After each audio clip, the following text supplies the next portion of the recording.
Des Moines, Iowa. We're counting down the hours till the caucus begins. They start around 7 o'clock, and according to the latest polls, the Texas Congressman Ron Paul has a very strong chance to take Iowa.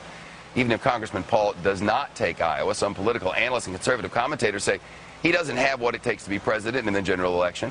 Ron Paul's critics, including his Republican rivals, often blast his non-intervention policies on foreign policy, and Ed Rollins just said there's no chance for him to be president no matter what he does.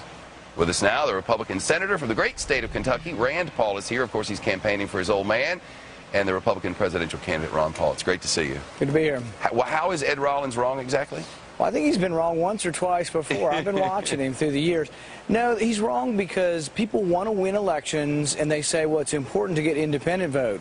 If you get only Republicans, you don't win. You get only Democrats, you don't win. True. But when you poll Ron Paul, he gets more independent vote than any other candidate.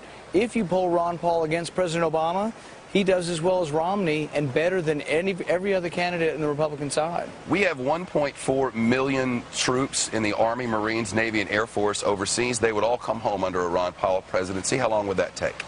You know, one interesting thing is, you know who's given more money to Ron Paul? I was curious about how long it would take to get the 1.4 well, you million. know who's given more money? Active duty soldiers have given more to Ron Paul than every other candidate. How long would it take to get them all home? It takes a little while. I mean, how long would that be? Well, you do it in consultation with your generals, even leaving Afghanistan or leaving Iraq. The generals don't want to leave all those places. Well, no, you would instruct your generals that you are leaving, and then you would do it in a fashion that is not precipitous and would not endanger the country. So it would be done.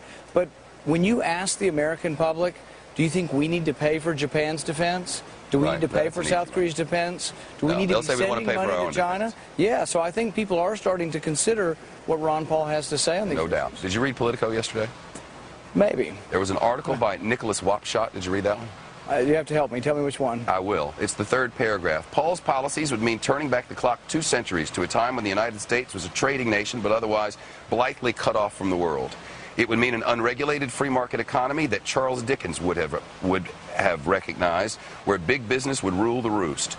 Most public services, including city governments, would be run by private companies. And the representative democracy, the U.S. system that libertarians deride as the tyranny of the majority, would be cut to a bare minimum, right? I would object to his characterization. Which part? Well, let's start with that big business would rule the roost. Interestingly, in the situation we have now, we have sort of a form of crony capitalism where the big banks get bailed out when they make bad decisions, the big car manufacturers get bailed out.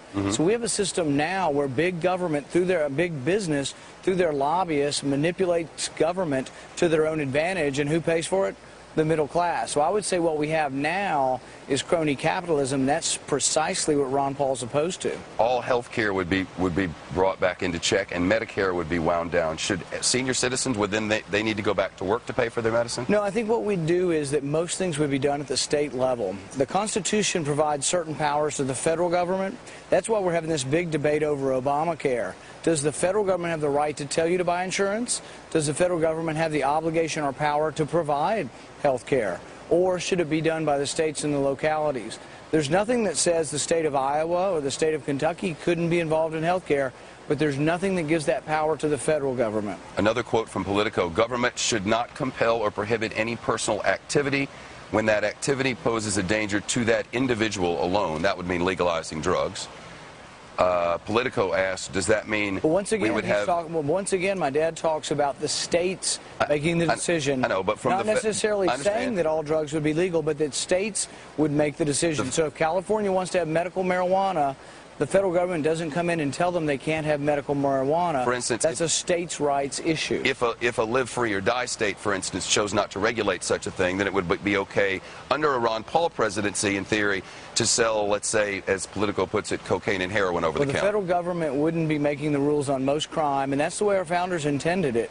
We still have most criminal law is done by the states, and this would be an extension of that we've gone too much towards an over-criminalization at the federal level, that it needs to stay at the state level. For clarity, from the federal level, selling cocaine and heroin over the counter would be okay. But the reason why that's not accurate is that Ron Paul would have nothing to prevent the state of Kentucky from having laws against marijuana, cocaine, heroin, or any of that.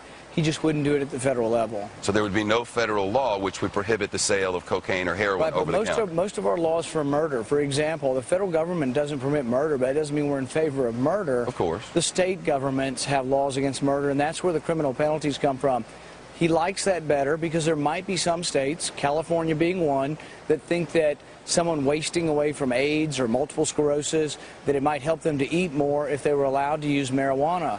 And it is proven. It helps with nausea and does help with some people with appetite. Should a doctor be allowed to prescribe that? He says yes, if the state says so. Increases the sales of Doritos as well. But to be precise, there would be no law which would prohibit the over-the-counter sale of heroin and right, but cocaine. I think people get confused on it. They think he's encouraging people to use heroin. But that's accurate, isn't it? No, it's not accurate. It's not accurate. No, so barring a state regulation, it would not be okay. He's talking about leaving most of the crimes and most of the penalties to the states, but that's what the Constitution intended. Right. He's not arguing some sort of radical new concept. Oh, I understand, but I'm trying to get clarity. What the Constitution mandates is that if the power wasn't delegated to Congress, it's left to the states and the people respectively. Right. So barring any state regulation, the over-the-counter sale of heroin and marijuana, heroin and cocaine would be legal.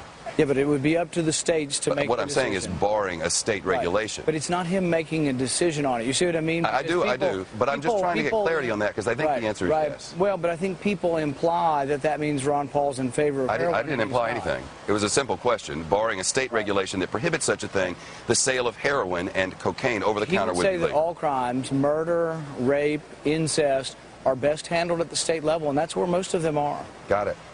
Busy day. Good luck. Thank you. Rand Paul, thanks so much.